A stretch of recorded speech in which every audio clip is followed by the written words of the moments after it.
Today is Tuesday, August 14th, 2018. Get ready for the Emerging Sea broadcast system, the Forbidden History series, what they didn't want you to know, but we tell right here. Time to call your friends. We now interrupt your normally scheduled programming to bring you this very important deprogramming program. And special thanks to YouTube.com for hosting the Forbidden History series. Please note that the following views and the opinions expressed on this program are not necessarily the views nor the opinions of the Master Force Group, YouTube.com, Free America Radio Network, our sponsors, our partners, and MFT is a private society, and nothing here is ever to be construed as medical hate nor legal advice. And listen to the Forbidden History prime time 7 days a week right here on the realpublicradio.net, because hidden beneath the sands of time lies the greatest of all mysteries. It's the Forbidden History. Unearth for yourself the secret truths that lie hidden just beneath the surface below our feet. What is it that the powers that be do not want you or I to know? Come and journey with us as we explore and dare to know, because it's all right here, coming your way twice a day, 7 days a week from 9 a.m. and 9 p.m. Eastern Time on the realpublicradio.net Free America Radio Network. It's what they didn't want you to know that we tell right here. Stand by for the broadcast.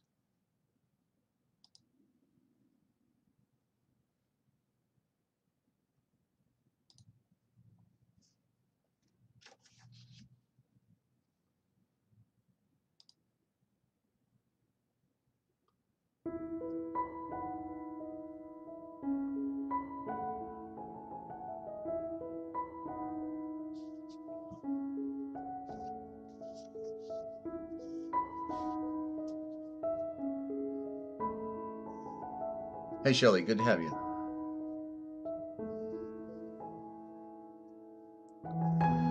Coming to you live from Studio Z at the Lighthouse in Central Ohio and the heart of Amish country and Free America Radio Network in the land of dreams, enchantments, and nightmares. It's the Forbidden History series, the great lies of history, the duality revealed in nature, patterns and pictures, symbolism, the movies, the ABCs of light, the piracy of words, those words that kill, and special tonight on symbolism. We are the deprogramming program, ladies and gentlemen. We have to smash those rose-colored glasses and see with straight eyes, because it's the battle for the mind. The truth, is light, but ignorance, it's a deep darkness. It's a deep well, ladies and gentlemen. And these are the antagonists, the one against the other. Which one will win? Whichever one you feed. Because once we can begin to comprehend the true nature of things as they really are, then we can begin to comprehend that there is nothing really more to complain about. You do not know what you do not know until you listen in. And hello, Ashley, good to have you.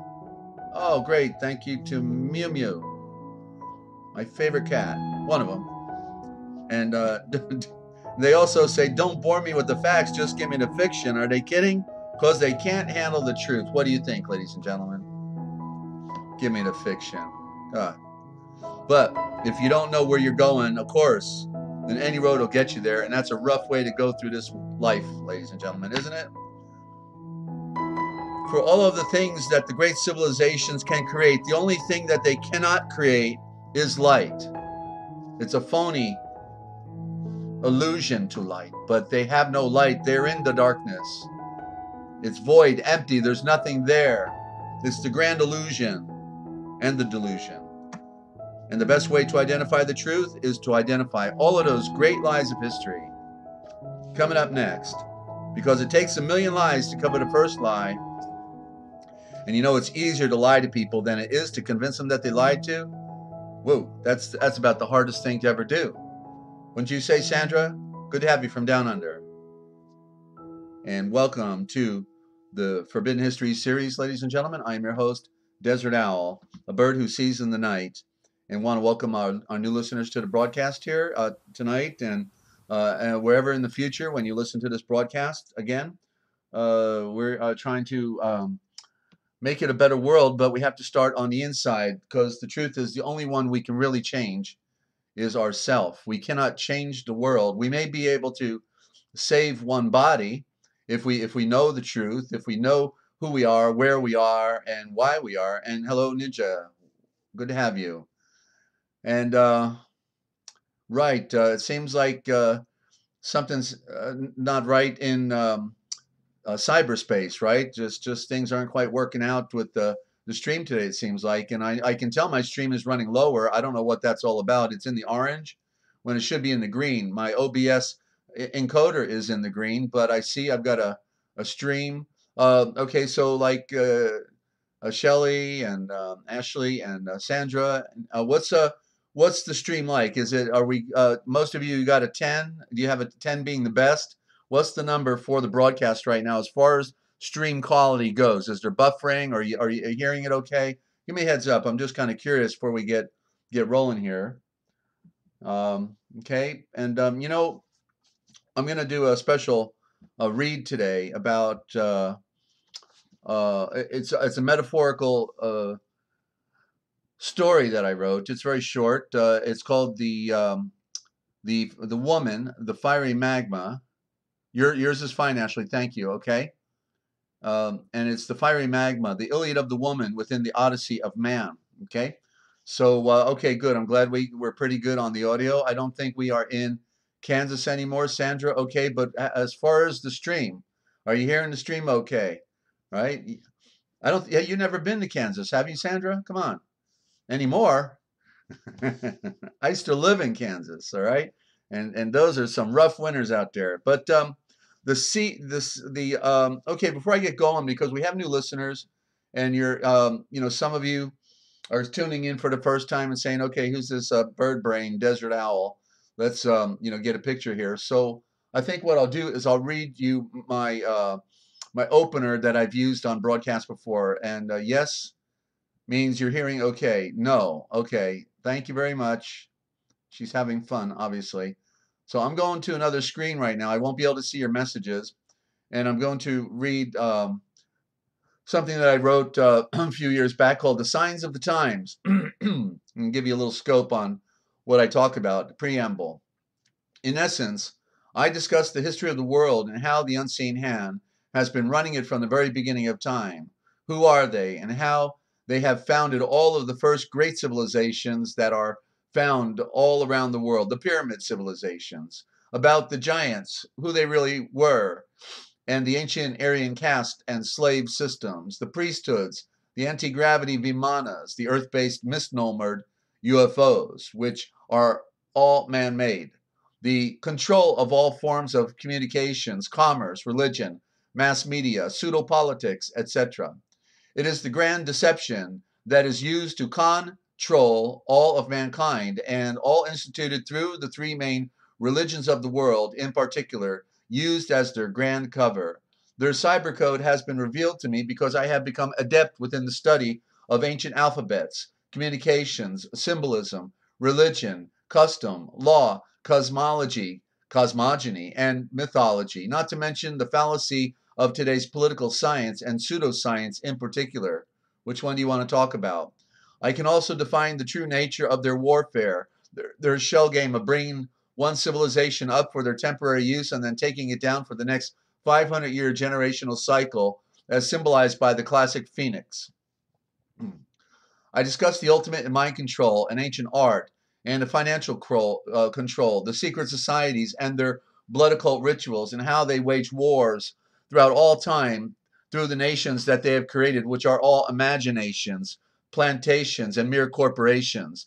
They have taken blood oaths to surrender their self-will and mind to their blind goddess, who has demanded our blood from the very beginning of time. They communicate to their minions through the movies, TV, and print media, while I can see, read, and interpret most all of it myself.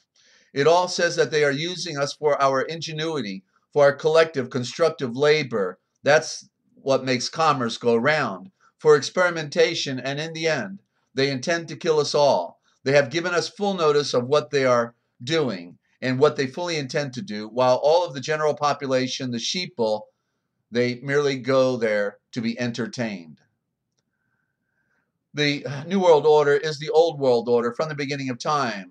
There's a major cosmic natural disaster that is about to happen on Earth, and they know it.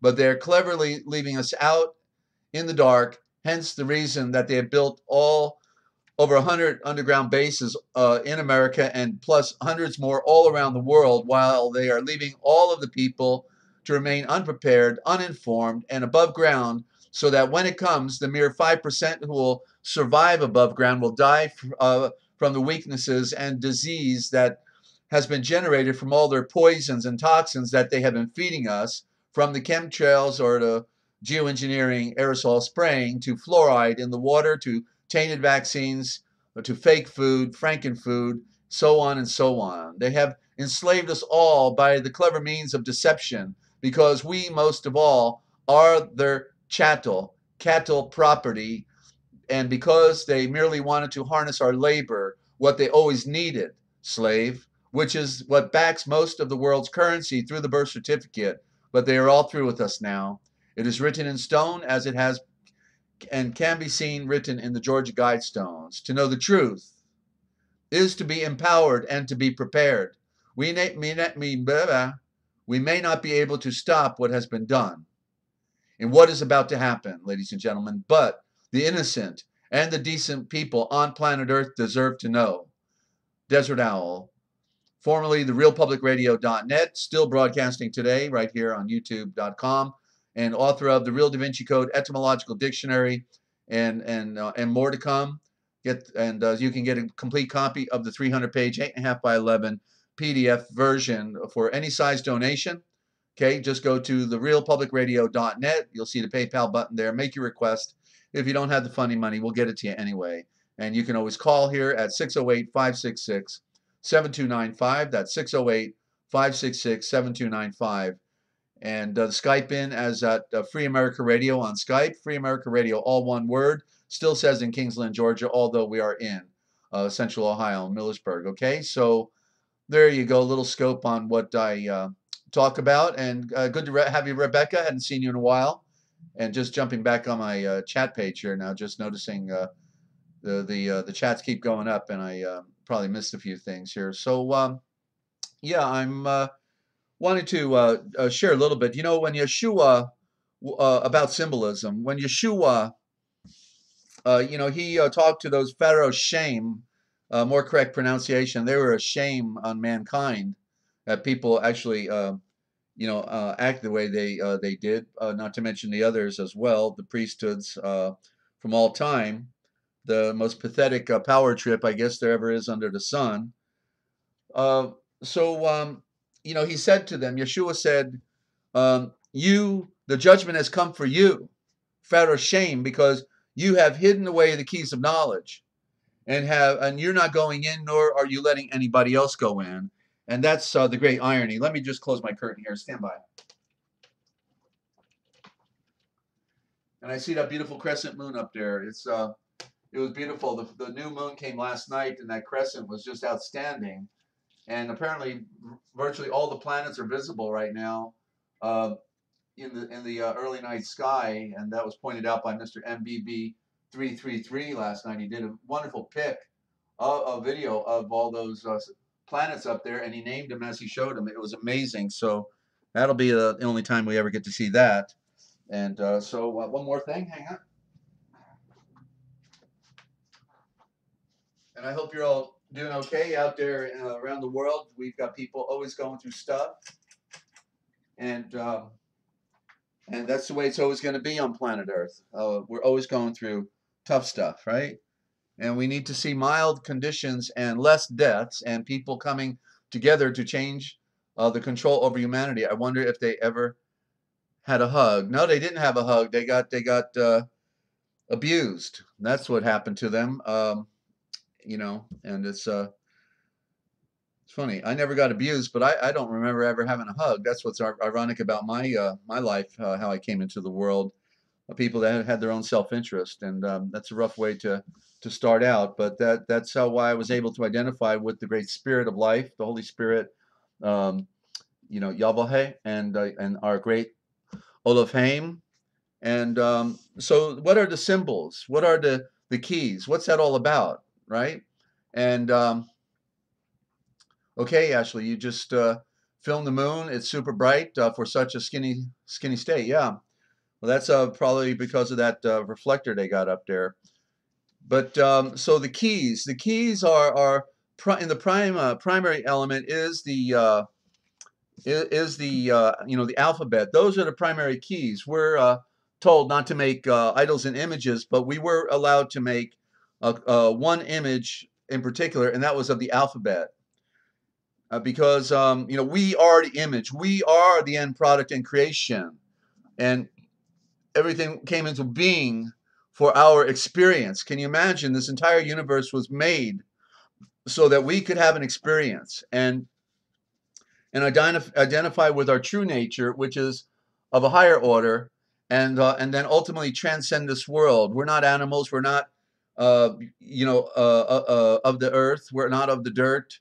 We are in a house, in a body, and we transcend at one point. We leave, and so we have to be fully prepared and to know the truth, to be set free, and then it won't matter what they do to you at that point because you know the truth. That's the way it was with the Mashiach game, or the what we call Christians today. In the in the beginning, we saw the heroism in the arenas when they were being thrown to the lions and burned at the stake, and all that happened. If you've never read Fox's Book of Martyrs, I think it would be a good time for everybody to read Fox's Book of Martyrs, ladies and gentlemen, because we're about to face the toughest struggle that we've ever imagined. Okay, coming up, and okay, Ninja, we'll see in a minute.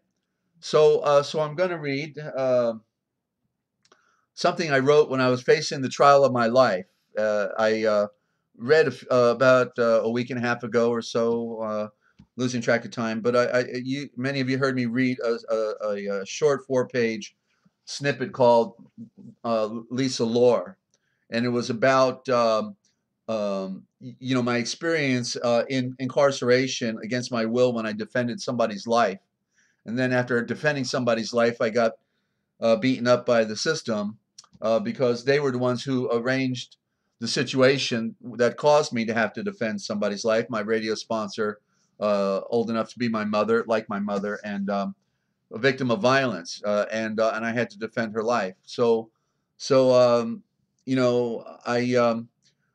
got the record for the longest case in West Virginia's history at 26 months of torture, 2 trials, and I walked at the end. But in the process, I wrote 2 documents. One was called my Lisa Lore, which was a metaphorical expression of my reflection on life and my life, and about the way people are, and the forbidden history. It caps off talking about the forbidden history that nobody cares about. They don't care about who they are, where they are, when they are, or why they are.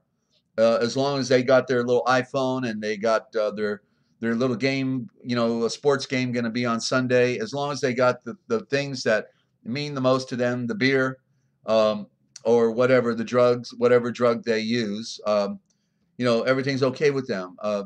But I read, I got 10 years of reading in with those 26 months. Okay, 10 years of reading in. I read the scriptures over again, and I wrote. I started my dictionary in that environment. I was in the hole at one point, and I started my dictionary there. So, and by the way, for our new listeners, if any of you want to ask me a question, make a comment, you can do it on the board, but put my name in capital letters, DEZERT. That way, you've got my attention. I'll see that in all capital letters, and then I will be glad to take your question. Or if you want to call in, again, it's 608 566-7295, 608-566-7295. But I'm going to read a metaphorical expression now. I did 2 documents, and this was the other one that I haven't shared yet, and it's called The Woman, My Fiery Magma, the Iliad of the Woman Within the Odyssey of Man.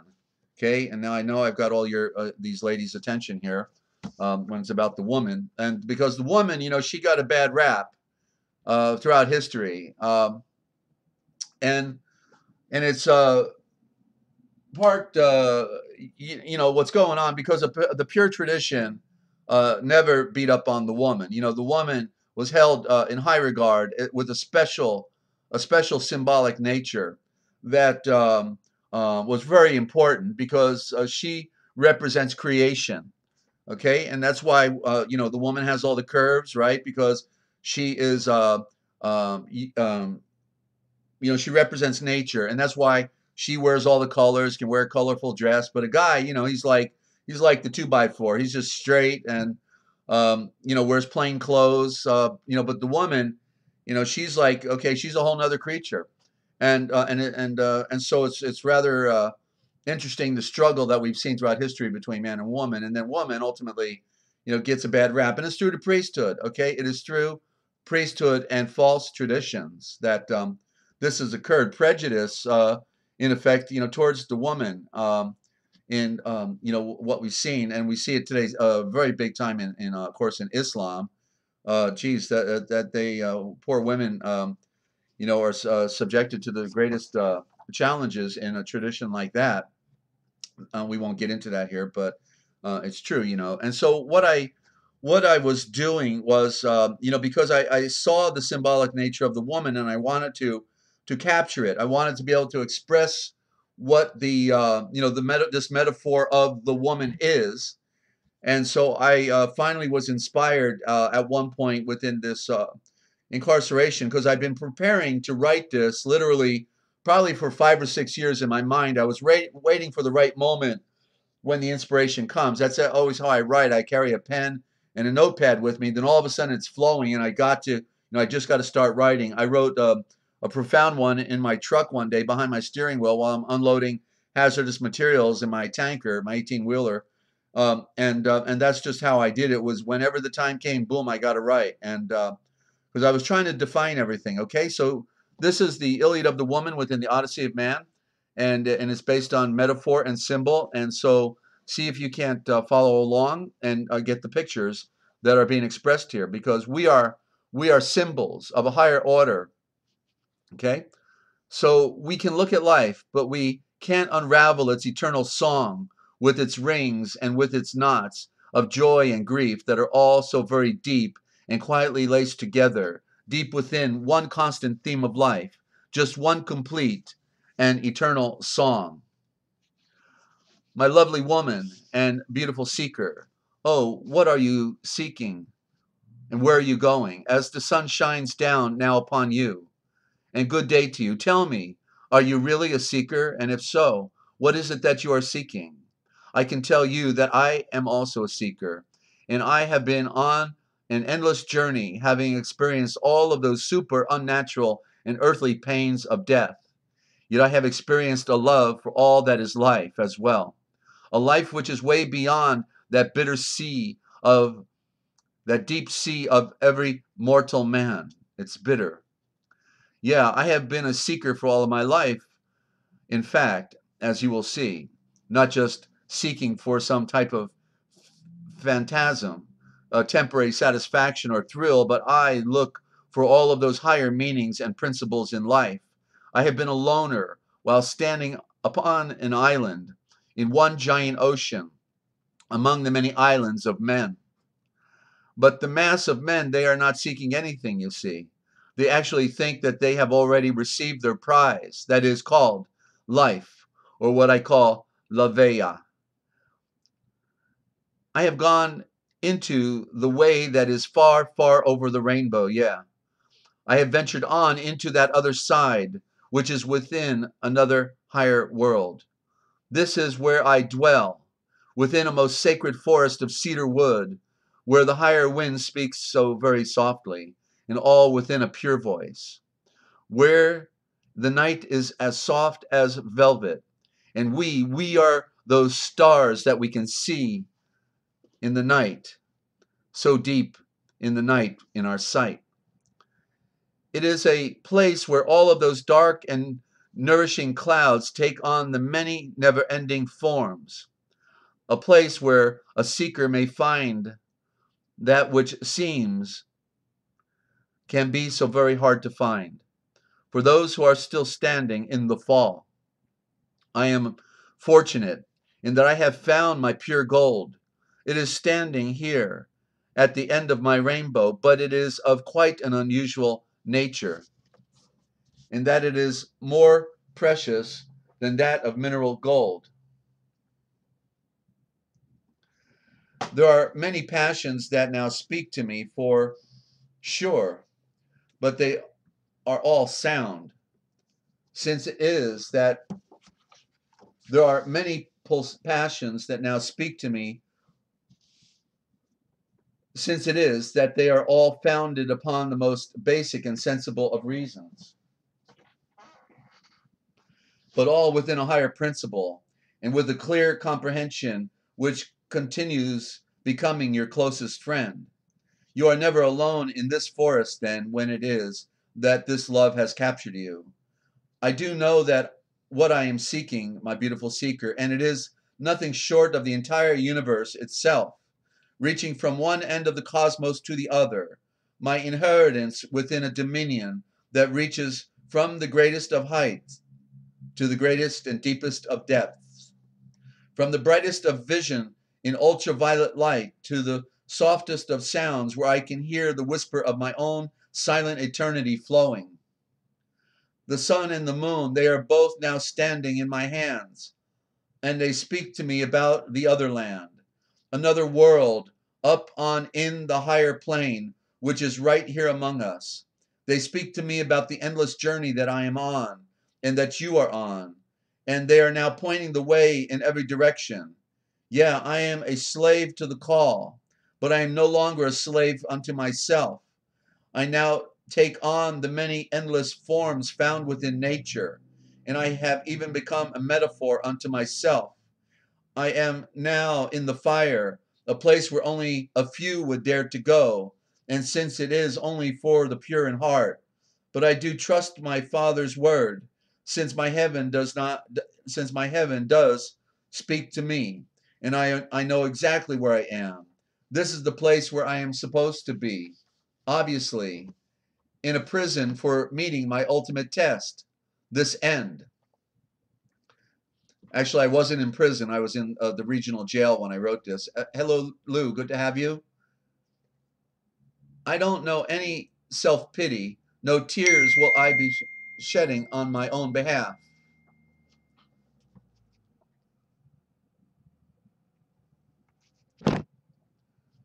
I was born for this time and to heed my call, but in a levea that is free from all transgressions.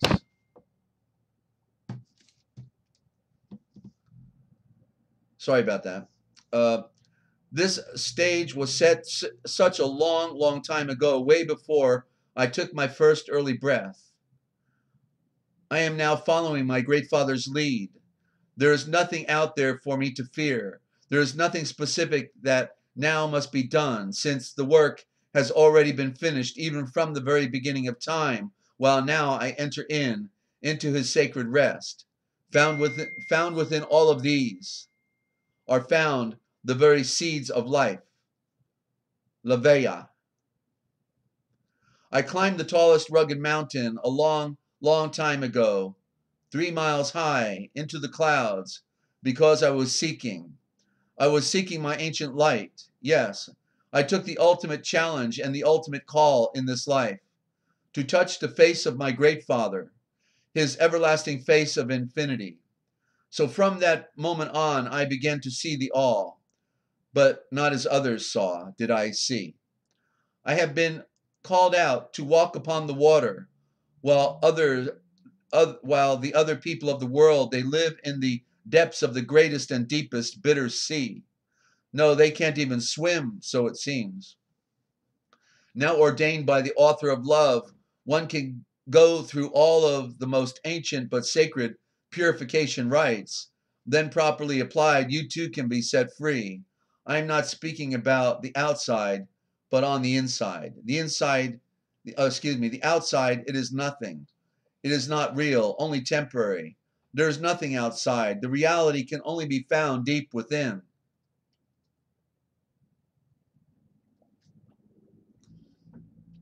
The people of the world, they are all searching and looking for fulfillment by reaching out, thinking that they are really going to find something out there, when instead they should be looking and reaching inward. Self-awareness begins the path that leads to the knowledge of the entire universe, fulfillment, and an end for tilting at windmills. The ancient sage said it so well. Do you wish to save the world from all of the total degradation and destruction that it seems destined for? Then step away from all of those shallow mass movements and then quietly begin to go to work upon your own self-awareness. Oh, what I am seeking, my beautiful seeker, and my fiery ember, is the artful love within life, la veille. I know clearly that it is the little things we do for each other, one another, that makes so much more for our quality of living and can produce so much more in the substance of what really matters. Just like the gentle touch in passing, like the wind with the whisper of love, with thoughts only for the other's care, while everywhere and anywhere, from deep within, from the in-between, and even while here, stuck between these four walls, one can still hear, feel, and care. Are we not all doing endless time in our own reality, after all? It could be said that love is just another four-letter word, now become undignified or set aside, misunderstood at best. That is most often how it is used, without any depth of thought or without any depth for comprehension. Yet for me, love is another universe of endless thoughts and commitments. For even in a sentence, it can read, looking out for your very essence, looking out for your higher state of being and contentment with your fulfillment as that ultimate end and that which we all desire in our hearts. The world is the embodiment of divine love, that secret place. All created things are its material expression. If you can somehow rouse yourself to that divine love, you will see everywhere in this universe only the play of the one. Isolating himself from that divine love, man stumbles through his own existence while missing the real and true import of life. When a man and a woman come together, they then possess within them the great potential to create an endless energy which is full of the most wonderful of colorful patterns, and found within them the patterns that allow them to even recreate life.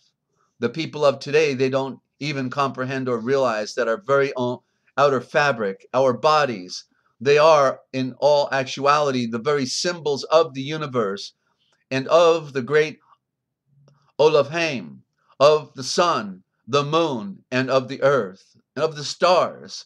They're all wrapped up in one giant fabric of a mystery. So then what is that mystery? And what are some of those natures that we reveal? It is all an open secret, but locked behind walls without those keys, those symbiotic keys. To begin with, the hair of our heads, that is the symbol for the infinite wisdom and our ever-growing knowledge from deep within our heads, which necessarily we must all possess.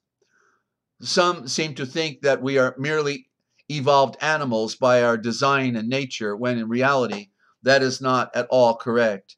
If you can remember the story of Samson, as his hair, which was the source of his strength, was growing back during a time when he was only going around in circles, pushing that proverbial millstone, he began once again to regain all of his higher senses. He finally began to comprehend his true purpose and his true origin. Then with this knowledge, wisdom, and awareness, he continued to regain his strength, and in this way, overcoming his own internal blindness of the flesh. After all, his own sensuality became his fall. But in the end, he was able to conquer his greatest enemy, who was himself. That's mankind. That's the serpent. An ancient Aboriginal American prayer reads, "Oh, my great spirit, whose voice I can now hear in the wind, you who give life to all the world, please hear me. I stand up and come before you as one of your many offspring and seed. Before you I am so very small and weak, so I need your strength and all of your greatest wisdom. For now on, let me always walk in your beauty, and then cause my eyes to see all of your secret and hidden meanings within each and every one of your red and purple sunsets. Cause my hands to respect all of those and these things that you have made, making my ears constantly sharper to see, to hear, and then to make sense of your every point of view, always to hear your sweet voice. Make me wise so that I may comprehend all of these things that you give and show to my people, the many lessons that are hiding beneath and within every leaf and rock and tree. I seek your strength and power, yet not to be superior over my brothers, but only to be able to fight against and then to defeat my greatest enemy, who is myself.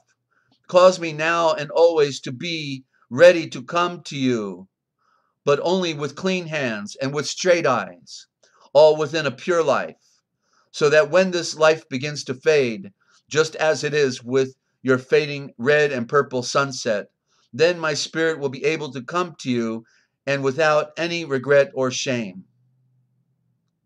It is truth. Continuing.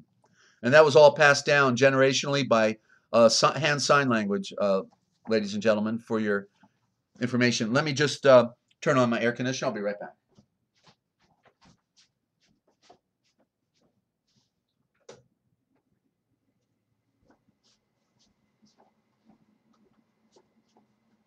And want to welcome our new listeners to the broadcast.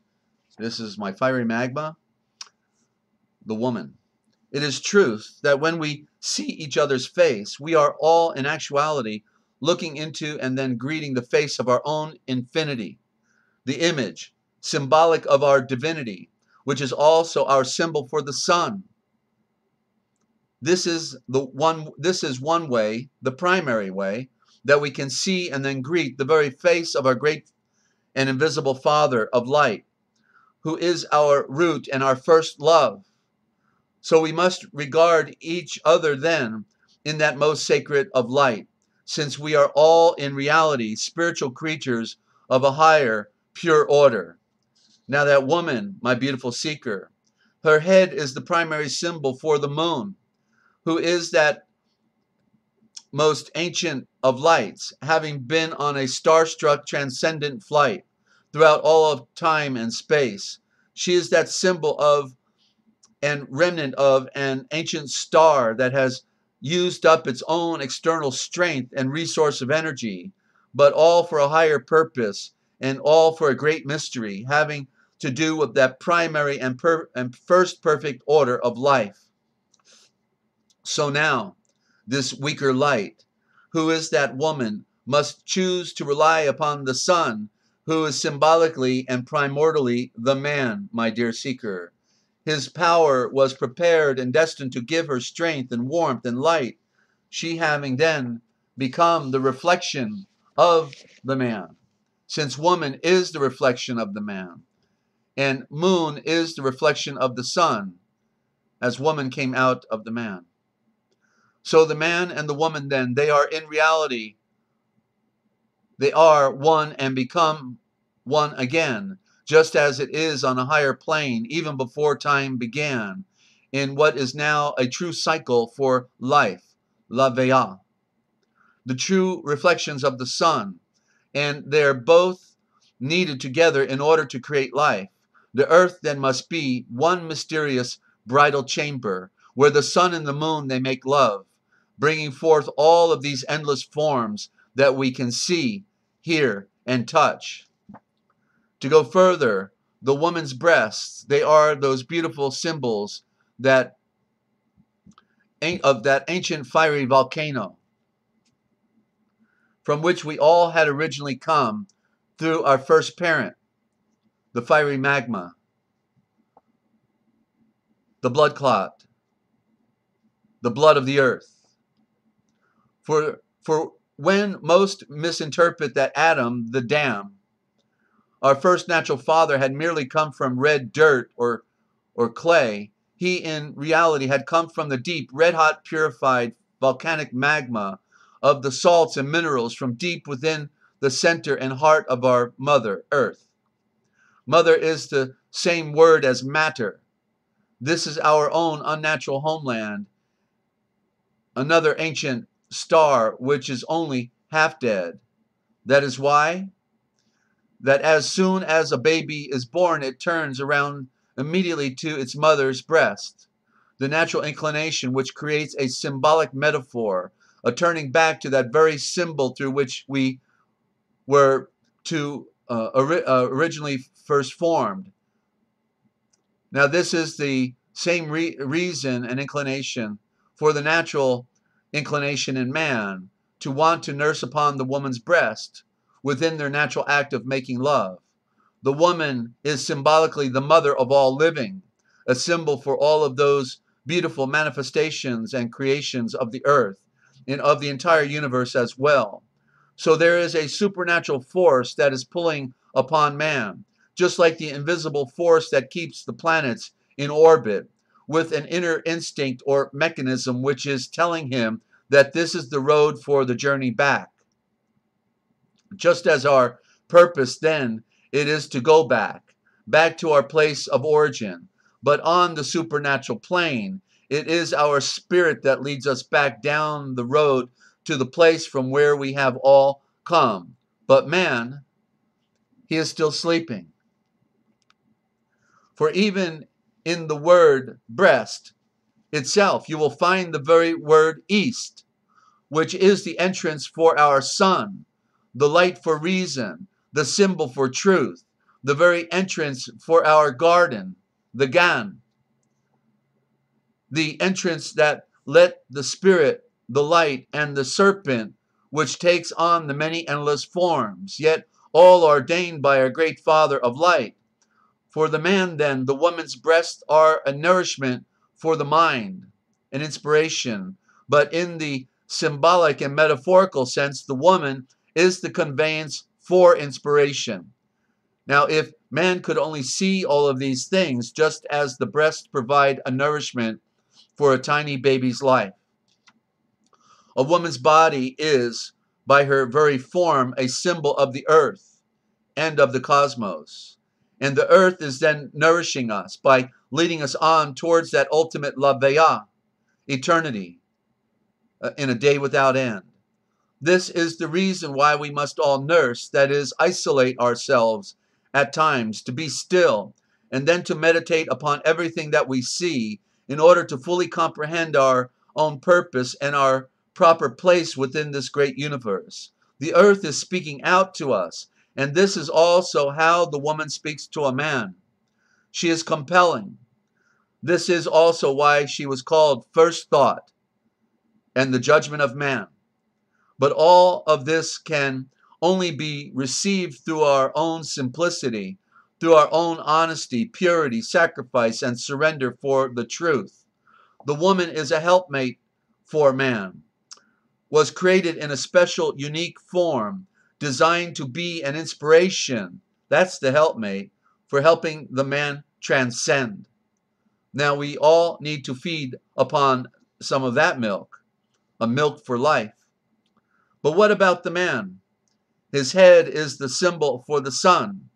His chest is the reflection of the woman's breast, yet they are hard like the ancient granite rocks and mountains, and they are dry.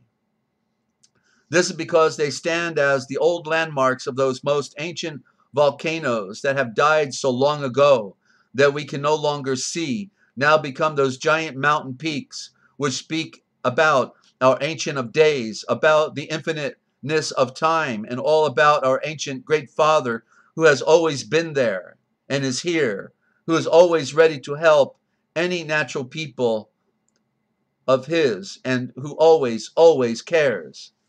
These mountains are constantly being reshaped and washed away by the purifying ultraviolet rays of the sun and by the endless rains of time, while those hairs on our chest, they stand for that ancient virgin forest, which is filled with every dark mystery and every silent metaphor, standing on top of great mountains as symbols from the infiniteness of time, of our mind and of our brain. What can we say? It is our shul, our soul, a serpent and the owl, a symbol of the moon. Specifically, it speaks about the absolute infinity of the sky, the sea, and of the universe of stars and constellations, all somehow contained and maintained without any end. The brain, it is that most precious pearl of great price from our ancient lore, a reason for which a man so long ago sold everything that he had just so that he could obtain this one, that most precious and beautiful pearl. It is a profound truth that our intellect is the only thing that we actually own. It is the only thing that will go with us, since it is us, our mind. Therefore, it must be carried aloft for safety, transported by the chariot of our heart into the clouds, the great mystery, where it can be protected from the destruction of the earth. The mind is our only possession. It is who we are, for the earth can only lay claim to our mortal body, which is just one single strand within the entire web and universe of life. The earth owns us. We cannot own the earth. We are only here for a fraction of a mere passing second of time. Our heads, they are the symbols of a star.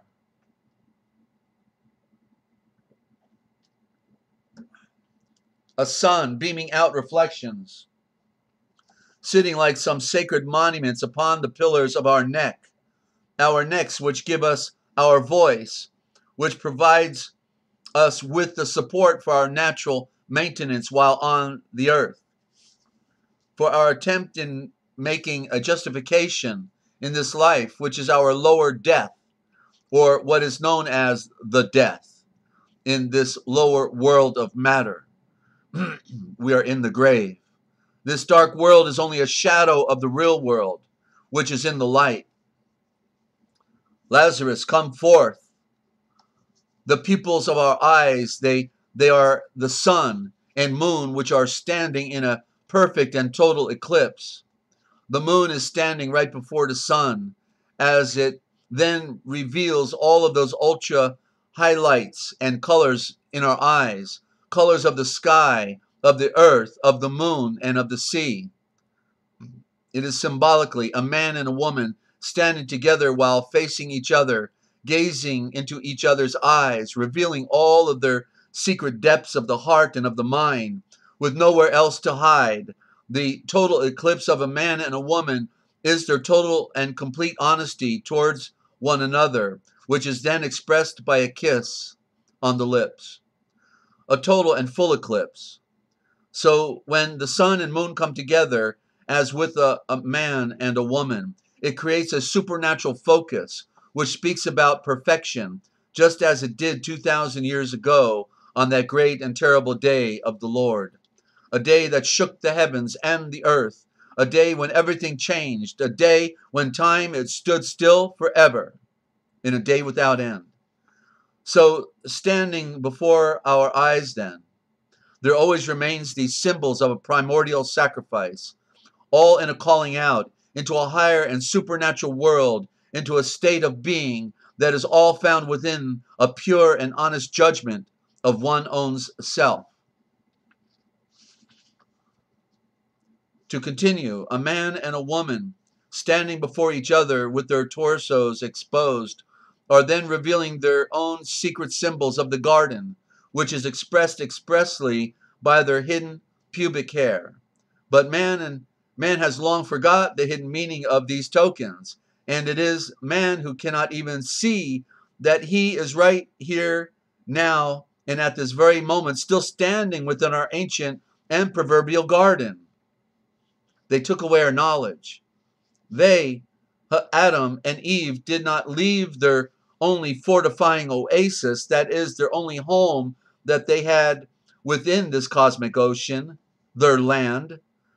What it is that they left behind was their own former perfect and pure original state of light, the innocence, their own innocence and purity that had been lost, they having then reduced themselves to the lower form of animal energy and nature, darkness, and all through the lower form of animal compulsion, sensual desire.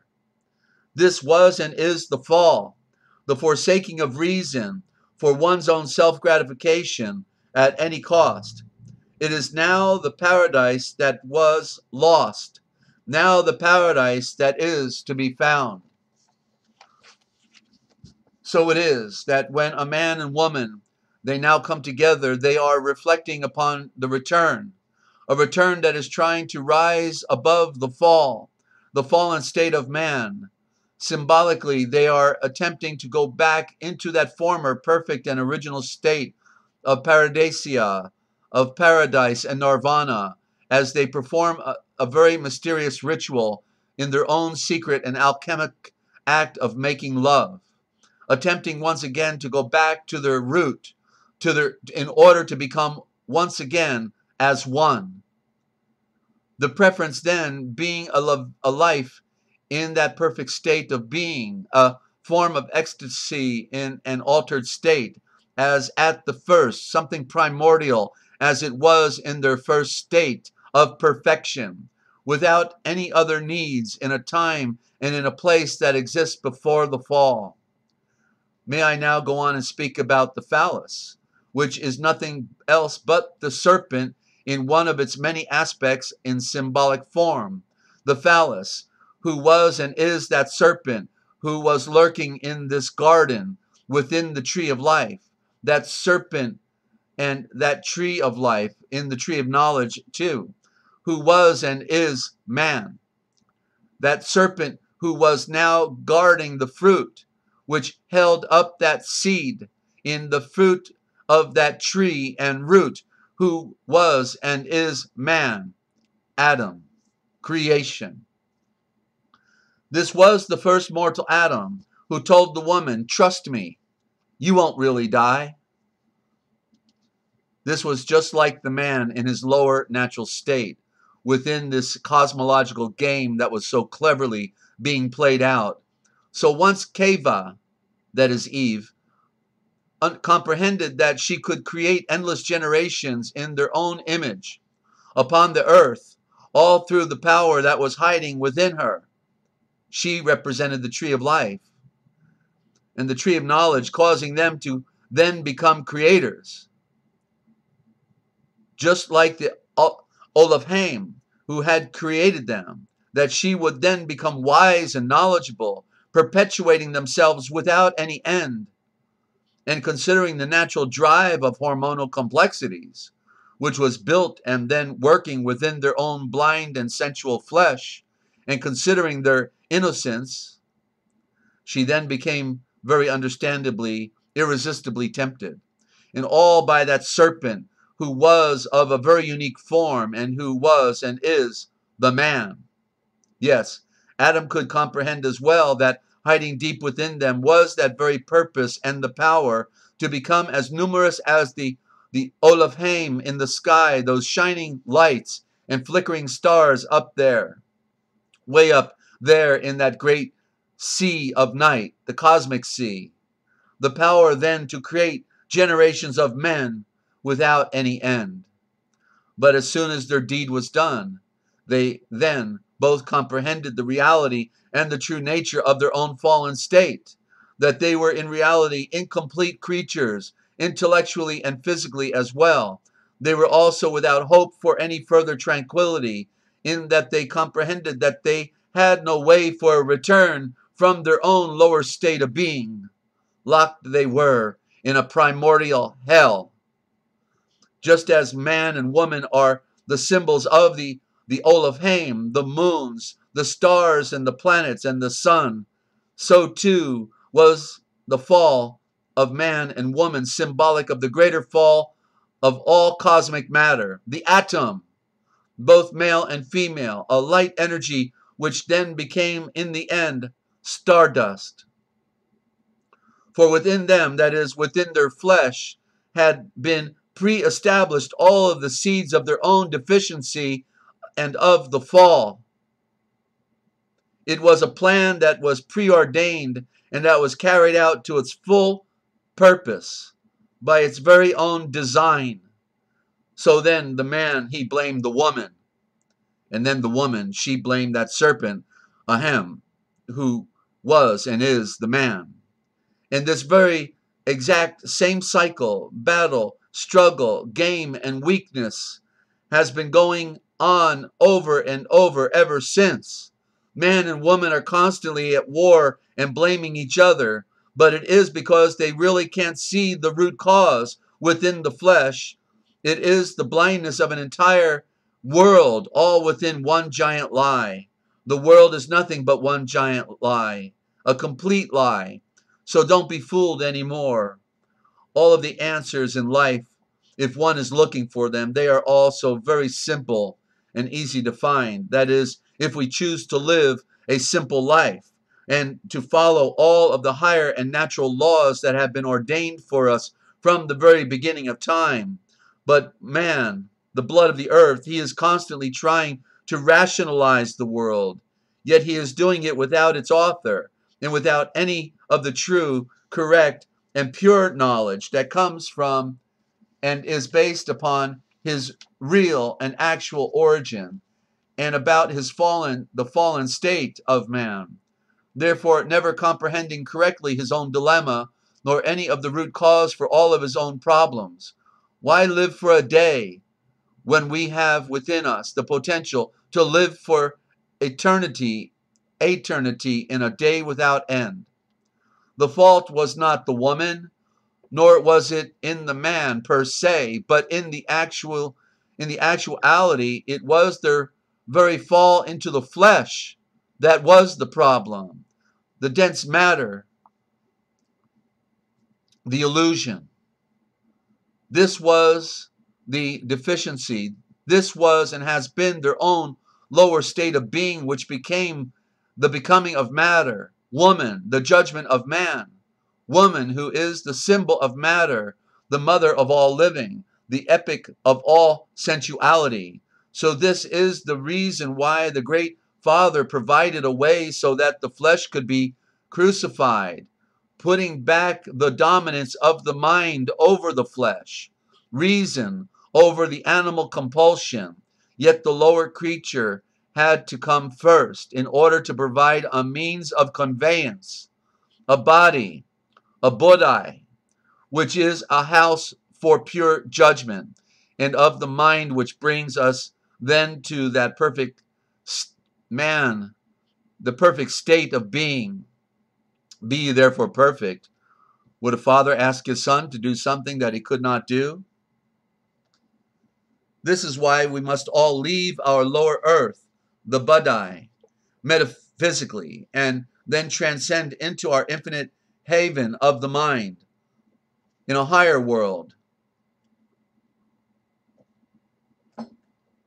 Leave this lower world of darkness and ascend into the higher world of our light. The mind is our infinite intellect and throne of judgment, our temple, the receptor for reason, for a higher call and a perfect state of being. That higher universe, the one song or theme of infinity, of a supernatural realm of ultraviolet color and light, where communication with our great Father and our elder brother, the Spirit, the breath of life, it is real and it is constant. The seeds of greatness can flourish and are nurtured by departing from all forms of superficiality. The people perish for a lack of knowledge, and where there is no vision, that is the ability to see the image, to see the symbol. The people of the world will die. They will not transcend. They will not live. They never lived. They will not move from darkness into the light. But all of these principles and meanings, they have all been lost, you see. Man today doesn't even care where he is, nor does he even care where he is going. The people of today are all blinded and enslaved. brainwashed by all of their own schools of mindless, thoughtless deception, and by all of their own fantastic creations of modern time. They actually think that they have already received their heaven, when in reality they can't even comprehend that this lower and first state of natural man is nothing more than his very own death, grave, and hell, a place where we should not want to be. They can't see their hell, yet they can feel the very pains of its fire. In the outer darkness, where there's weeping and gnashing of teeth, a torment and emptiness, a burning that never ceases, a satisfaction that never comes. I was in this hell once. I felt all of its empty and endless pains of fire with its torment. I have heard all of its lies, and I have seen and experienced so many of its complete and total deceptions, the bitterness of lies, the emptiness of pain.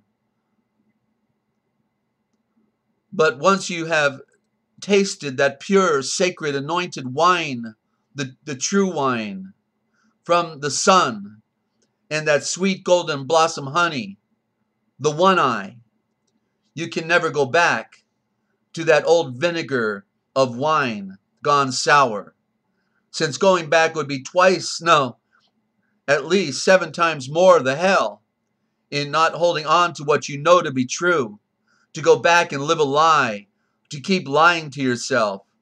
So not settling for anything less than, we must go on up into that pure air, on up into those higher plateaus of light. That is where very few will ever venture to go. In reality, man and woman, they must stop embracing the great lie, and they must start embracing the great truth.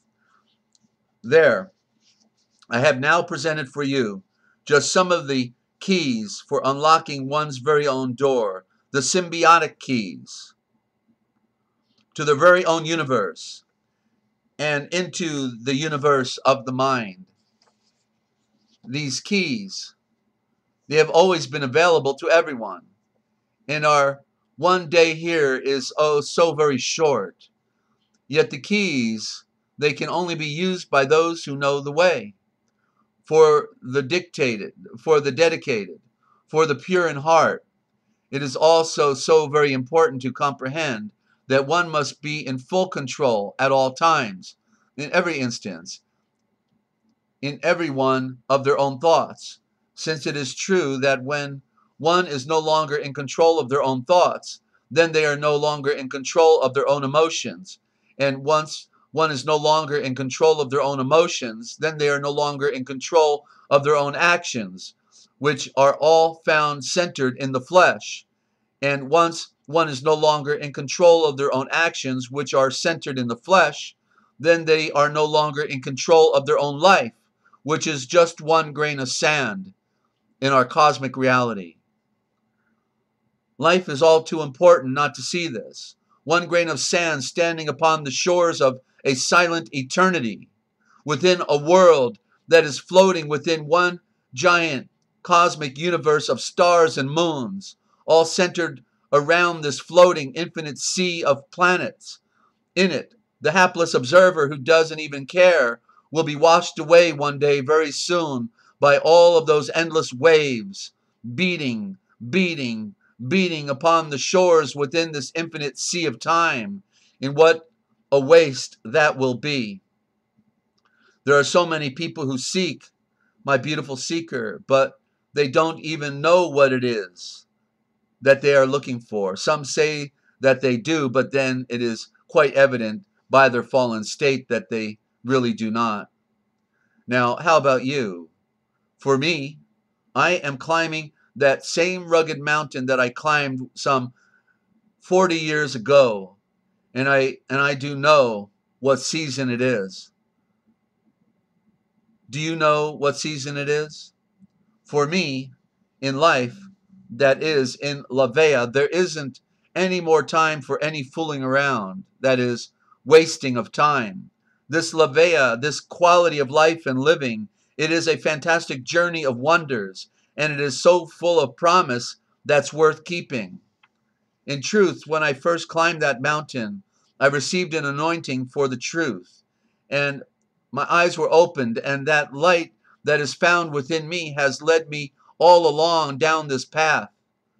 My light and great Father is the sparkle that is in my eye, a starlight of that which you must see in me.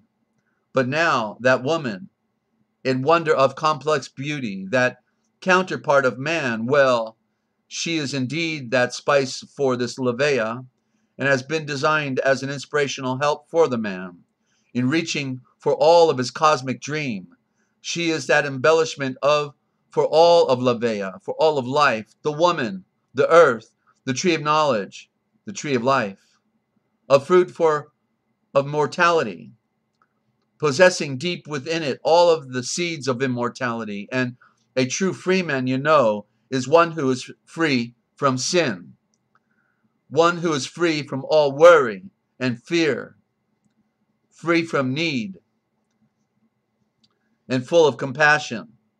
So in conclusion, the mixing of a woman with a man, it is simply symbolic of a man and a woman going back to their pure place of origin, to their pure root in this tree of Levea, this tree of life, and all through this tree of knowledge, matter mixed with light, the esoteric design brought forward in all of nature, the exoteric, within a symbolic structure of meaning, speaking to the world in a higher Attic diction, through symbol, with the intent of leading on all of the enlightened ones on the great path back to their only great Father of light, who can only be found within the higher cosmic order through the throne of the sun that shines down upon the earth, his footstool. The sun that is found within the mind, the light. It is the higher marriage from that of a man and a woman. Before us there are two worlds. There is the one that is a bitter world in a salt sea, containing so much water, yet no one is able to even drink it and still live. Then before us there is also the sweet world, in a paradise that is only found in the highest mountain plateau, which is found way up there in the clouds. Still everyone, it seems, is stuck down deep within this bitter world, and no one, it seems, chooses the sweet to go. Yet the way has not been lost. The solution for man, it is so easy, but it can only be found by choice. It is not merely a thing of chance. It's the difference between destiny and fate. I now celebrate this morning anew, and I now celebrate it once again with you. I no longer make any demands on life other than in my obligations, my pure obligations, and in my commitments, since life, Levea, has now made its demands on me. I must be a perfect slave and obey its true call. I only own the natural produce of my own mind, and this is the only baggage that I can take with me. The mind, the produce, the treasure in heaven, not the refuse. Pure knowledge coupled with clear vision becomes the power which leads to true strength and true freedom. That is the real treasure in heaven, knowledge. And freedom being another archaic word which properly means free judgment, a judgment that stands only within pure reason. Free judgment, a natural right that all men always have, and all based upon the natural right within every man to be free. It's of a higher order, all in order to fulfill those ends, these ends, by which his natural nature calls him. In this, there is nothing left to prove. There is nothing further to defend, with a complete tolerance for all others, comprehending the one fundamental truth that no matter who anyone else is or what it is that they do, they are also, in their own way, whether ignorantly or with foreknowledge, fulfilling that nature which calls them as well. Think of the proverbial scapegoat. And even for those who are the most abhorrent in society, everyone has a place. Everyone serves a purpose, even the greatest fool. This is also why we must be forgiving towards all, since they could all have been put there just for you. It's your test, so that we may all learn so very well those deeper lessons and meanings about life. But for you, there should only be peace and harmony, a tranquility all within that higher purpose, so full with meaning. In whatever we can change, we will do. The rest must be accepted as being true. I have been a seeker in a way for that cosmic woman who is true for all of my life, it seems. Woman, the first thought in man, the first thought in creation. Woman, the judgment of man. But I finally forgot about all of that, having now found my true love in the great light, having now conquered all of my world, having no regard for its darknesses, embellishing only the light. And my Redeemer, he has been with me all along. Man should not need a woman, but that man should honor and respect a noble woman. This is true. So what if their two roads should happen to meet, crossing at one unique and decisive moment? If that woman should want to go along with him within his endless journey, along for the ride, then I think that that man should be a real gentleman, open up the door and just let her in.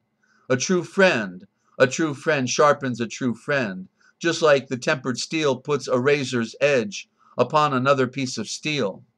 My fiery magma and beautiful seeker, you are free to enter into my world at any time you choose. But for now, and for the moment, and not even knowing whether or not this letter ever transcends our cosmic realm, this fellow seeker, he still owes many thanks to the great light. Thanks for the compliments of protection and of giving, for the inspiration that has been brought to me, and since my days have been something other than I can describe of late, if you can fathom that. You know, the Father, he didn't say that his call in this Lavea, this life, would be interesting, but rather that it would be profound. So I thank you, cosmic woman. Thank you for helping me to touch upon some things that I haven't ever touched upon for what seems a long, long time, if ever before, nor thought that I would ever touch them ever again, perhaps, you see. Thank you for singing with me to what is yet an incomplete song, yet for making it so much more complete. I know not what tomorrow holds for me, yet I am as a bird, and I am a bird with wings to fly, and with eyes to see. I do have an ultimate purpose in my own being, and that is to be complete, to serve, and just to be. The Father does say that I am free, so for now I must simply heed my call. I must sing this, my only song, alone, alone, but never alone. There are so many people in this world today, and yet so few are ever going to make it to the true desert oasis, really.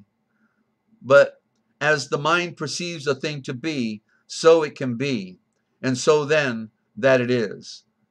May that sunshine and warm weather always be yours, belong to you. And how I thought to touch the face of the sun. Is it you? May you find exactly what it is you are seeking, my beautiful seeker, and may you find it soon. I think you deserve the very best. We all do. I have now placed before you on a silver platter, in tinselled gold, these richest of golden apples. Should you desire to eat one, and should you choose to eat, you would then become superior to an empty world. Leave the world behind. But should you feel or find that this is all too very rich for the palate, then just put them up there on your shelf. It will remain there self-preserved by its own pure gold, waiting for that time. Yet I can forewarn you that food this very rich, it does possess a great potential to disappear. The golden apples, they are the very reason that this world has come into being, no matter whose hands they are in. Can you now comprehend the very power that has always been hiding so very deep within you? In one moment of kindness, you have changed the entire universe forever. Yours always in the body of my great Father of light, Yeshua, a prisoner in bonds, through the ancient light, under threat, duress, and coercion. Once we can begin to comprehend the true nature of things, then we can begin to comprehend that there is nothing more to complain about. Desert Owl, Northern Regional Jail, the Mind Control Experiment. And this is a Native American quote. Our laws of men change with our comprehension of them. Only the laws of the spirit remain the same. Hayamost Storm. And my quote, the passage of a river is like the river of our mind. It is fluid, and it passes quickly through our hands within one moment of time, until finally perhaps we can all learn soon enough the proper way to hold it. Desert Owl, 2000. The Woman, My Fiery Magma, the Iliad of the woman within the Odyssey of man. And don't forget, you heard it here first, ladies and gentlemen, and we'll be right back after the song. You're tuned into the RealPublicRadio.net, Free America Radio Network. It's what they didn't want you to know, of course.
And welcome back to the Forbidden History series, ladies and gentlemen. So, what you just heard me read, I wrote in a concrete cell on a concrete slab while facing the ultimate struggle of my life. I was already sentenced to life without mercy, and was facing a second trial thanks to the exculpatory evidence that came forward proving my innocence.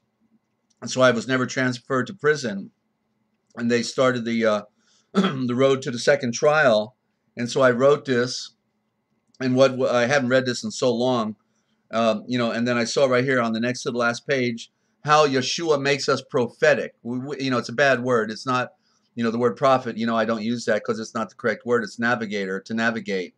And so as a navigator, what I said here in the next to the last paragraph on the next to the last page, I said, I do have an ultimate purpose in my own being, and that is to be, to serve, and just to be. And then this right here, the Father does say that I am free. Okay, that's before my second trial. The Father does say that I am free. So for now, I must simply heed my call, and I must sing this, my only song, alone, all alone, but never alone. So I hope you get the picture, ladies and gentlemen. We're about to meet the trials of our life, whether it's in a detention camp or, just a bunch of insane people out there in the world wanting to take us for everything we have. You have to remember that when we're of a higher order, all dynamics change. Okay, and thank you for the flowers, Ninja. Appreciate that. And so, I read a lot in my early days, and my reading allowed me to also write. And I'm not a writer anymore. I'm a translator.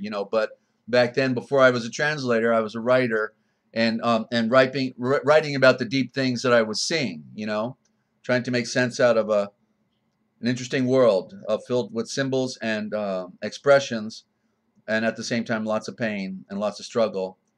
I have a lifetime of it myself. Okay, so we're here to learn, and then we're here to transcend. It's the great mystery, and we have to. So we need to know those keys. Okay, I mentioned the keys. I wrote this 20 years ago. Okay, I saw the keys. Are all laid in there. The metaphors. See, we are symbols, and therefore it's just that's why maybe getting a book on symbolism and meditate on symbols, on the things that we talk about here. You should meditate on them, because once you get the picture, you don't forget it. And whenever you see the symbol again, it could be the Heavenly Father talking to you. Right, absolutely, Sandra. So they told the priesthoods took the keys from us. What are the keys? The alphabet, the original alphabet, on your driver's license. There it is, on a commercial instrument. Right? It was the free alphabet. It was the one that they stole from the East. It's not. We don't see it there anymore. They created the demotic script. Sounds like demonic, doesn't it? And it is. It's demotic, and we got to put things back in order. We've got to see the way they spoke back then, and how they comprehended things. It's another world. They got us blinded by the technology. So I'm going to go a little further in symbolism. Okay, I'm going to go into the Real Da Vinci Code Etymological Dictionary, and I'm going to bring on a little more, right? Because we've got to get the diction. We need to learn how to read everything. Someone who is etheric and spiritual can see all things. They are enlightened. They are of a higher order. They read everything. They see it coming before it gets to them. You see, and the Father is the one who's communicating with them in the great mystery. So when you have surrendered, and surrender is soul render. You're rendering your soul. And that is the light. You're rendering your power to the great power.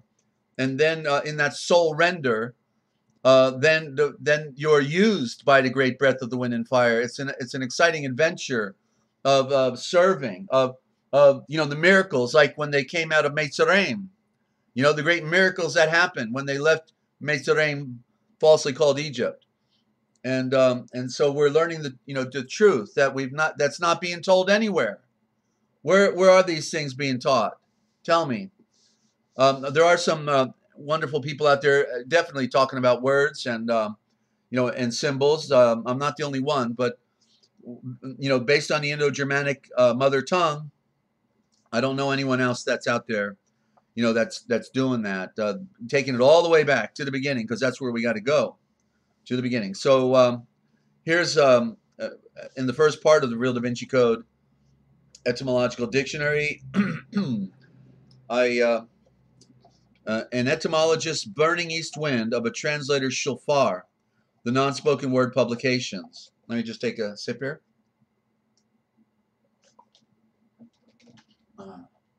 And I wrote this after I got out, after my second trial, and I was stuck there for 2 years in West Virginia. I wrote this at that time. So it was just shortly after that other writing, but it's different. It's of a different nature now, okay? So, excuse me. You must see and read it for yourself with your inner eye for vision, because the great light of our natural and ethical obligations, which brings health and healing into a dead world, has appeared before all men.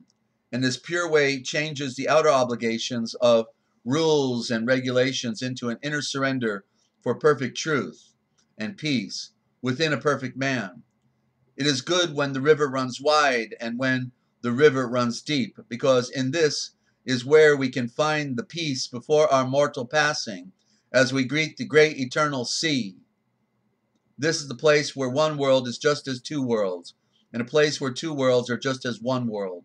Come and listen then to an etymologist, Burning East Wind, which is the star message of a translator, Shofar, desert owl, sojourner, star traveler on the highest journey. One of the greatest challenges that we have when we are dealing with the ancient literature is the different use and meanings or implications of the words in each of the respective ancient tongues or diction. Simply put, diction can have force and power, or it can be totally dead. The English diction, for example, is totally dead, and it is dead because it does not follow any of the natural laws of diction. That is, none of the original root and universal laws that belong to basic diction. There are a number of them, but they never show it to us in school.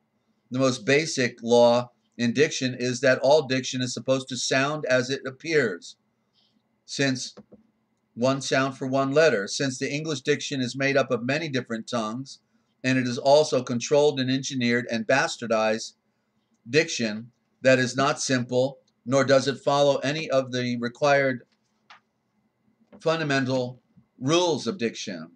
And this is the reason we constantly hear that English is one of the hardest forms of communication there is to learn. The masculine and feminine characteristics have been taken out. Some letters have more than one sound, and so on. We even have sounds in our words that no letter can pronounce, such as the word de jure. There's your French, from the French. But all diction universally has behind it a thread that holds it all together within one giant mystery, and it is the mystery of symbol. In the beginning is the symbol, and the symbol, it is a word, a shavor, all by itself. Every single letter in its reality is a word, because it is an ancient picture. What did they say? A picture is worth 1,000 words, right? Or it's a picture or a hieroglyph, a hieroglyphic that says something unique in the hieratic tongue. Then combining two of the letters or pictures, you get a combined or compounded thought, then 3-letter combinations. Then these compound groups of 2 or 3 letters were used as a formula for the proposed thought behind words. Then you add and change all the different vowels in order to obtain the different meanings. This is the very way that English diction has been manipulated by man. The very men who control our diction, as well as the public opinion. I think that's an open onion, makes you want to cry, right? They control and change the basic letter forms when it suits them, thus even controlling our very own way of thinking. So how do we reveal the secret meanings that are captured behind the words if we are never ever taught the true nature and the rules of diction or of the meaning behind the symbol? This introduction is only a small attempt in opening up your mind, in seeing that not only am I using the truer rules of diction here, but that at the same time I am presenting the mysteries and even providing some answers right before your eyes. But even now, you perhaps can't see or comprehend them. The diction, in the way that it is being presented here, is carrying an ancient theme, and it is telling a story behind the story. So I'm referring to how I spell words. Okay, I modify the words in this discussion, and that's what I'm alluding to. I'm giving clues in when you see it, but it is up to you and divine. That is divine's intervention and a little fasting, a little slowing down, a lot of prayer, and a lot of purification. The shaking off of the shadows of the world of this death. You are supposed to be the master over diction. The diction is not supposed to be the master over you.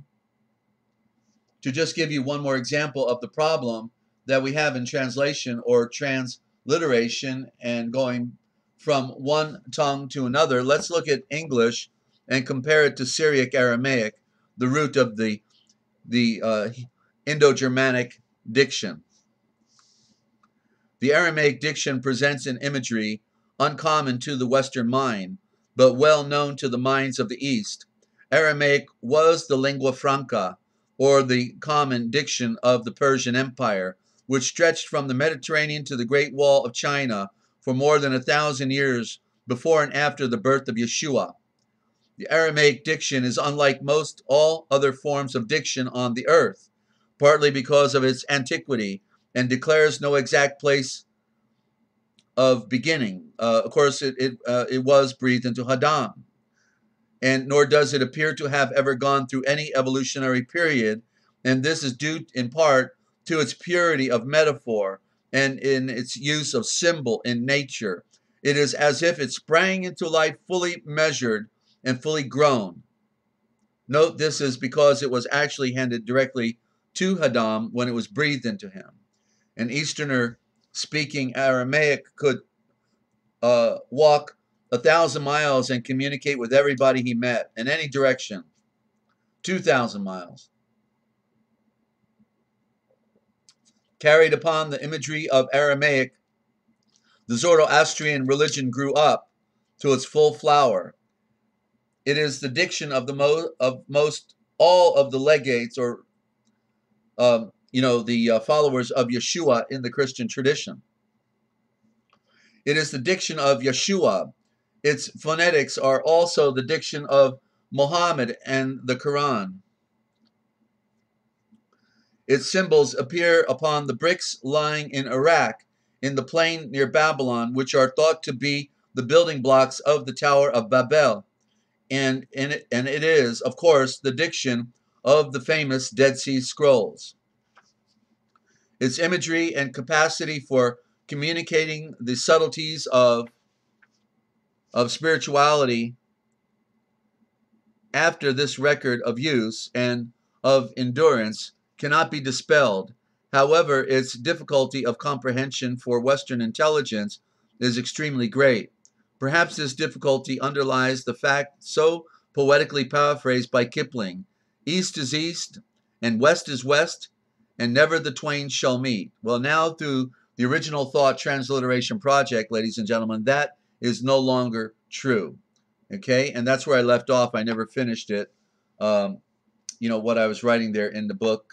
So many unfinished pieces of the puzzle. But let me just read this as interesting. With the gematria. How words add up to numbers.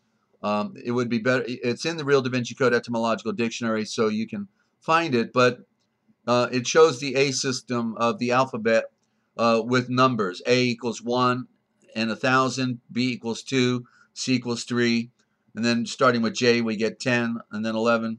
This is one system where each letter continues to add one number. So it's 1 through 26. There's 26 letters in the alphabet. And so an example of the above system, a simple truth to make life 100%. So if you add up the letters of hard work using this numeric system, hard work is 98%. Knowledge is, you add up the letters and you get 96%. If we add up love, we get 54%, or 54. You know, the letters add up to 54. L equals 12, O equals 15, V equals 22, E equals 5. And we're looking for 100%. And so what gives us 100%? Luck is only 47%. So what makes 100%? Money? No. Money is only 72%. Leadership? No. Leadership, if you add up the letters, equals 97% or 97. Every problem has a simple solution if we could just change our attitude. To be at the top of 100%, we need to go just a bit further.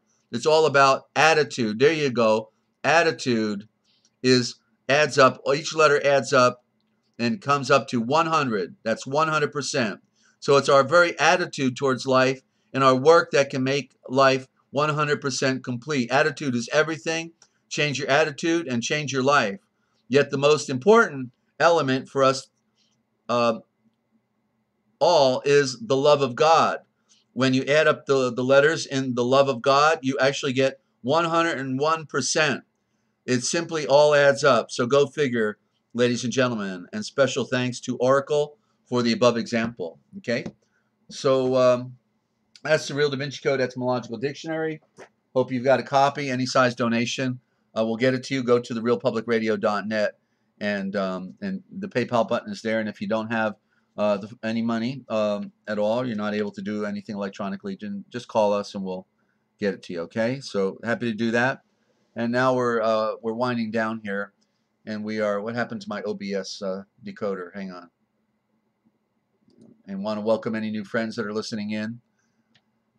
And you know, it's all about words, ladies and gentlemen. Without communication, we could do nothing, nothing at all. It's all about communication. And so when we went over the heart the other day, you know, and we saw the word ear in the middle. So we're supposed to hear with our heart. Not with our mind. Our heart causes us to sympathize, to empathize with others, and to care about things, right? What I do here on this broadcast, I don't use the word show. It's a program. It's the deprogramming program, but it's program. You know, because show backwards, I don't have a show. Backwards, show is wash, W-A-S-H, okay, the anagram. So they use shows to brainwash, okay? And so that's why I don't use the word show. It's not a show, like showmanship or anything of that nature. It's about a program, deprogramming program, because they've got everybody watching programming and enjoying the show, and it's a wash, okay?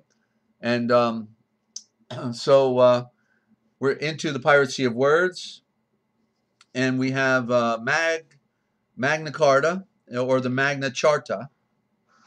And Magna Carta is the great fiery charter, a contract with the people. It was supposed to be the law of the land, but it didn't last very long. The people didn't comprehend the real power structure and how the game is played. The king is such in name only.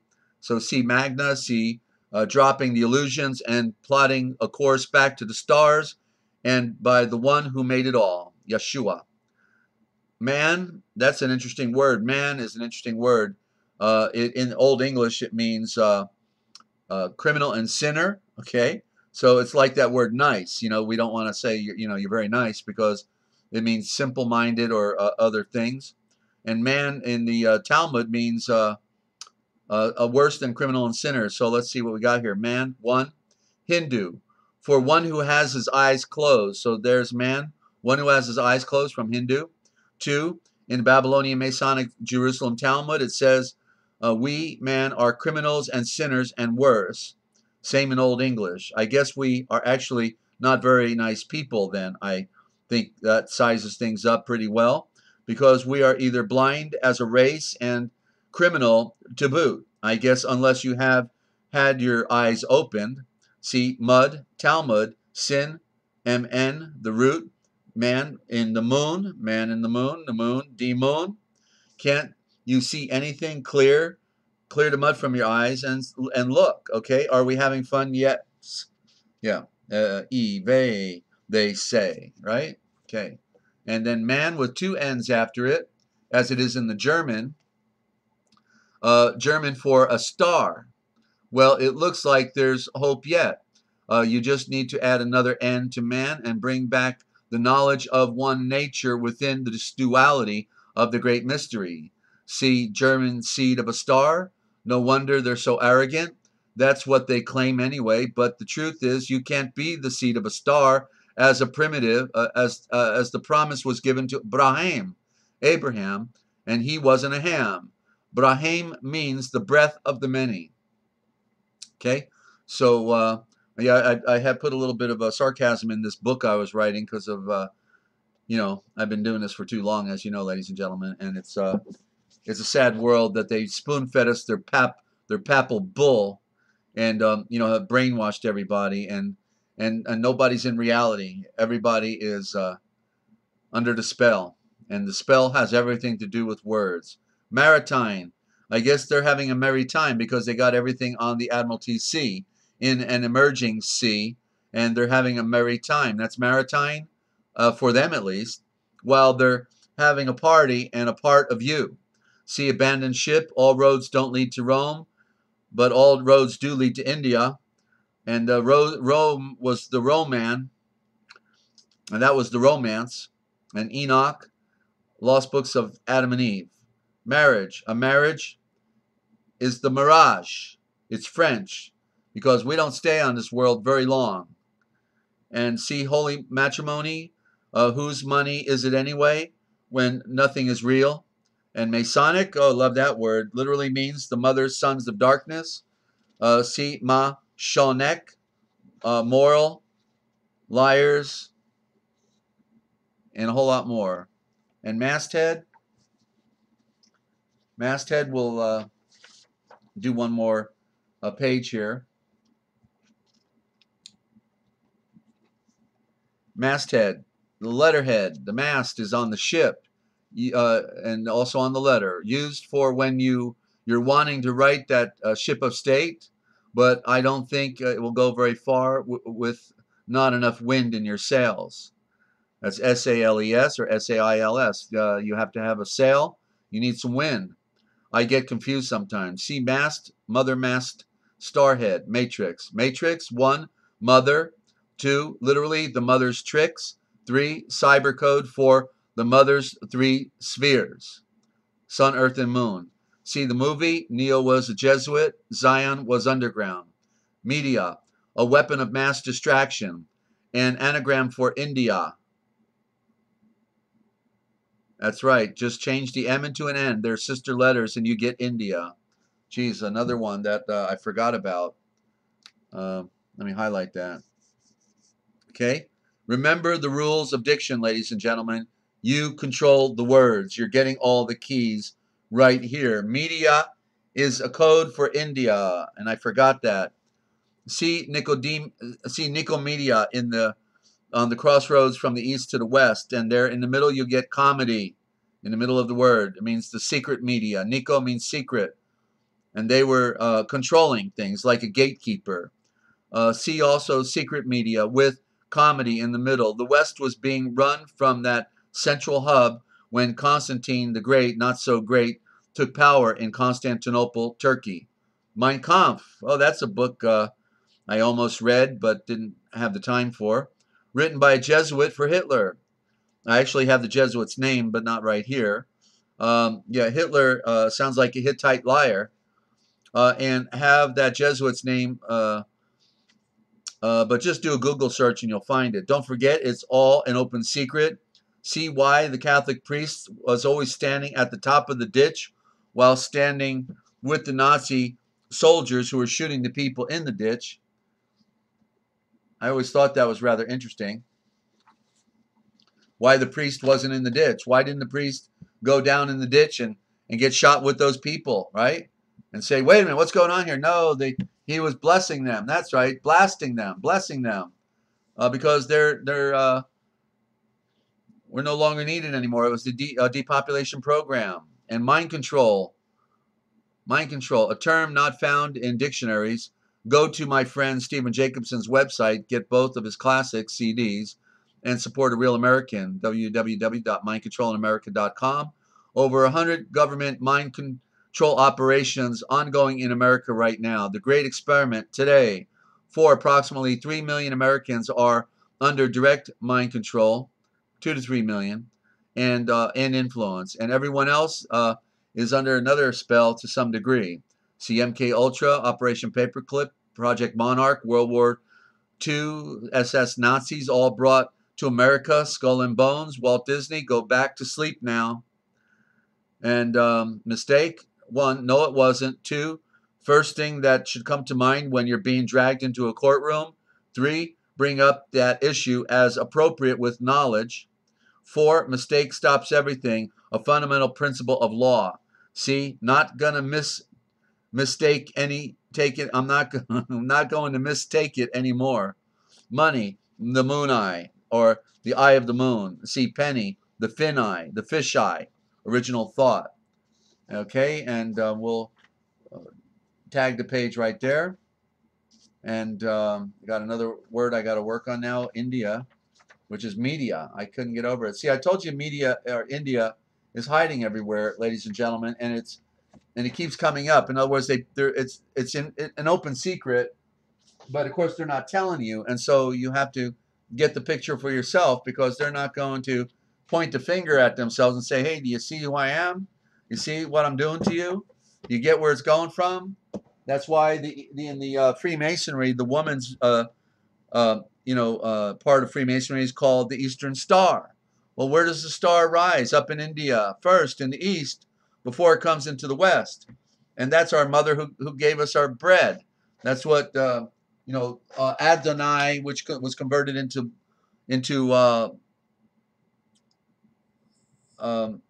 when you read it backwards, you get India, Adonai. They took away the sacred name. So if you want to call in, we can say hi real quick. Anybody wants to call in, 608-566-7295. I'm pretty well read out.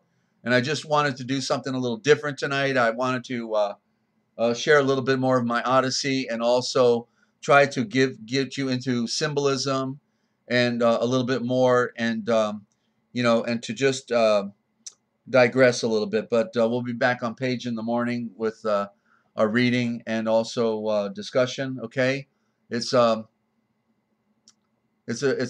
time that we're here for such a short moment, friends. Okay, such a short moment, and we've got to see and read it for ourselves. And we've had a lifetime of programming and of disinformation. And how do we undo all of that? I know all of you that are staying here regular every day. I know that you're embracing the light, and you see it, and that's really great. And that's what attitude, right? The attitude of that's what's going to get us there more than anything, because we're determined. We're not going to let anything get in our way. We're going to keep moving forward, keep looking up, right? Skywatchers, absolutely. So thanks for joining us tonight, friends, and hope you are telling the other friends. And thank you, Sandra. Good to have you always. And we're going to make lemonade out of lemons that they gave us, ladies and gentlemen. They think they've pulled the wool over our eyes, but the joke is really on them, is it not? Because they will never transcend. They're bound here in chains forever. That's what it said about the ancient Bekoresh, the Watchers. He said he saw the Watchers fall from the sky down to the earth, and they will never transcend, ladies and gentlemen. But we can be set free. Thank you, Ninja, for always joining us. You do a great job. Okay, you're on the road, on the light path, and We need all the help we can get. It says, many seek to enter in, but few are going to be saved. Are you the one? All of you out there? You have a destiny. Don't fall victim to fate. Find your destiny. It's in the good book. And just remember, if you want to know the future, then just look for the Forbidden History. It's all right here. We'll look for you tomorrow morning at 9 a.m. Eastern Time, 9:30 approximate, for another story on the road to eternity, ladies and gentlemen. What they didn't want you to know, but we tell right here. I'm Desert Owl. Thank you for tuning in. Peace and love always. Good night. Good night, Lou. Good to have you.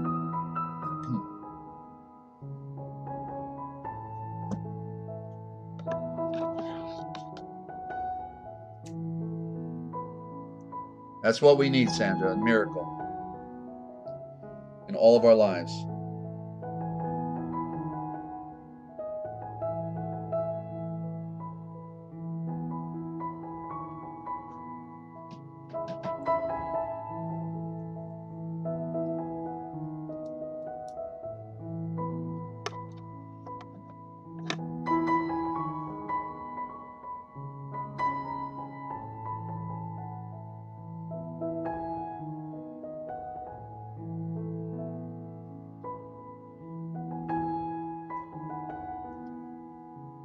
Thank you, Lou.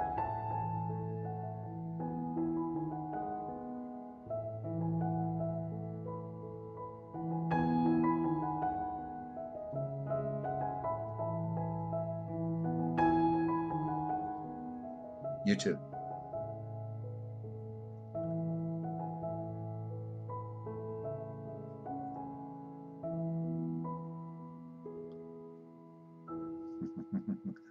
You got it.